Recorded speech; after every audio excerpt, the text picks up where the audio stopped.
Good morning, good evening, good afternoon, good whatever time of day it is, and whatever part of the world you're at right now.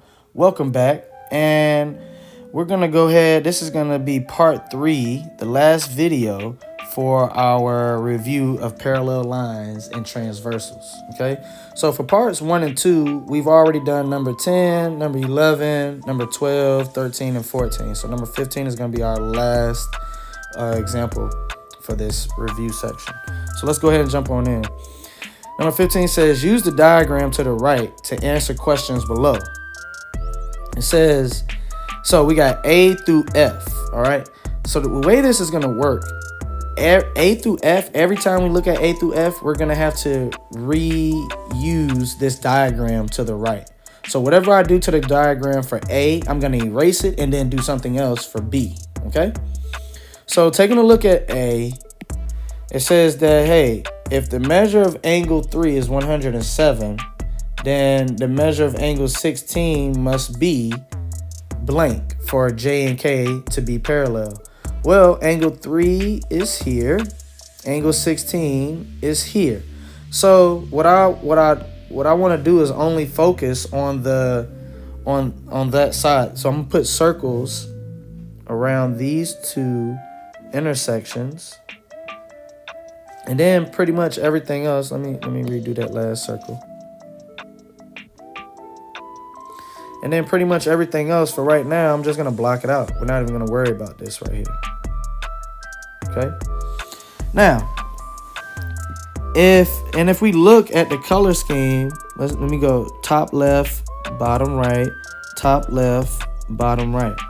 Just so happens that 3 and 16 are the same color, which means that they are congruent. So the measure of angle 16 would have to be the same as measure of angle 3, which is 107 degrees. And that's it.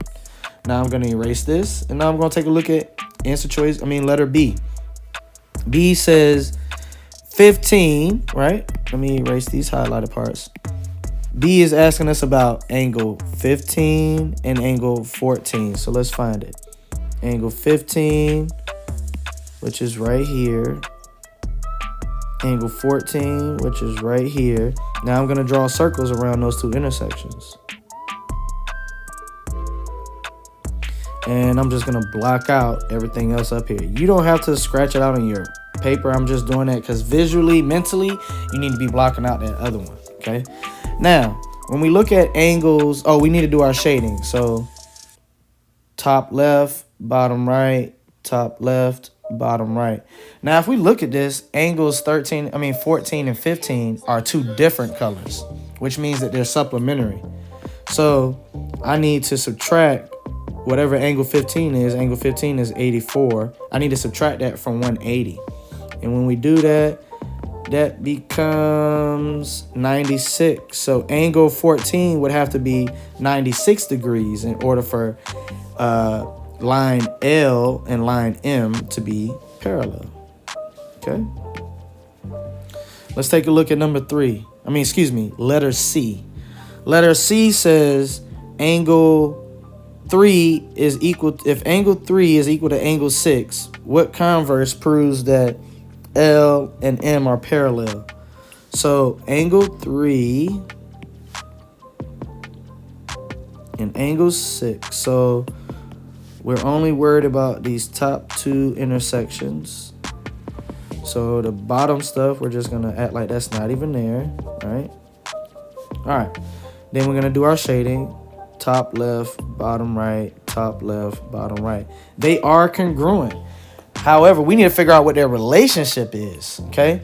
So both of them are on the inside of the parallel lines, and they're on opposite sides of the transversal, which makes them alternate interior angles, okay? So that's what we're going to write here. What converse proves that basically alternate interior angles, okay?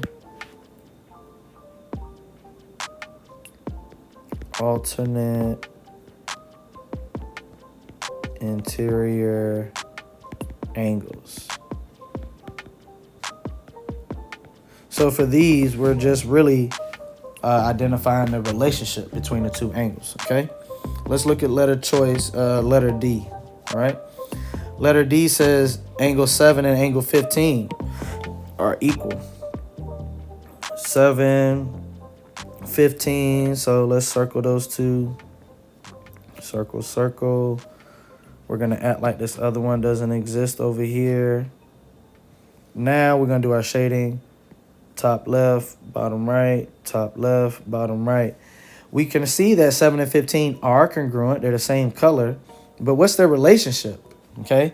7 is located in the bottom left-hand corner of its circle, and 15 is located in the bottom left-hand corner of its circle, which makes these corresponding. They're in the same position in two different circles, right? So corresponding angles. All right. Let's take a look at E. Let's erase that. E. If angle 5 and angle 9 add to equal 180, what converse proves that J and K are parallel? In other words, what's the relationship that angle 5 and angle 9 would have to have in order for these two things to be parallel? Well, angle 5, angle 9. So we're only worried about these two intersections to the left. We're not worried about anything over here, so we're going to get rid of all of that. And then we're going to do our shading. Top right, top left, bottom right, top left, bottom right. Now, we see that angles 5 and 9 are obviously different colors, which means that they're supplementary, right? Supplementary means they add to equal 180.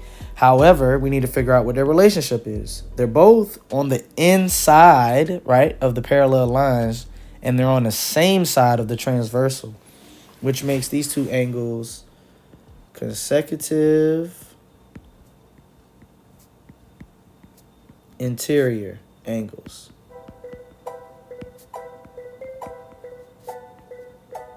Okay.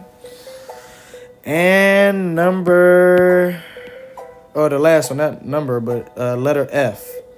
Letter F says if angle 12 and 13 are congruent, so angle 12 and 13 are congruent, what should their relationship be in order to prove that line L and line M are parallel? Well, I've already circled the two, circled the two intersections. Now I got to do my shading. Top left, bottom right, top left, bottom right. And we already see that 12 and 13 are obviously congruent because they're the same color. But what's their relationship? Well, these two happen to be on the outside, right, of the parallel lines, and they're on two different sides of the transversal, which makes them alternate exterior angles. Alternate exterior angles. Okay. And that, ladies and gentlemen, is how you do a problem like number 15. Okay. That will conclude part 3 of our review on parallel lines and transversals. Hopefully this helps somebody out there. See you all back next time for another review video. Deuces.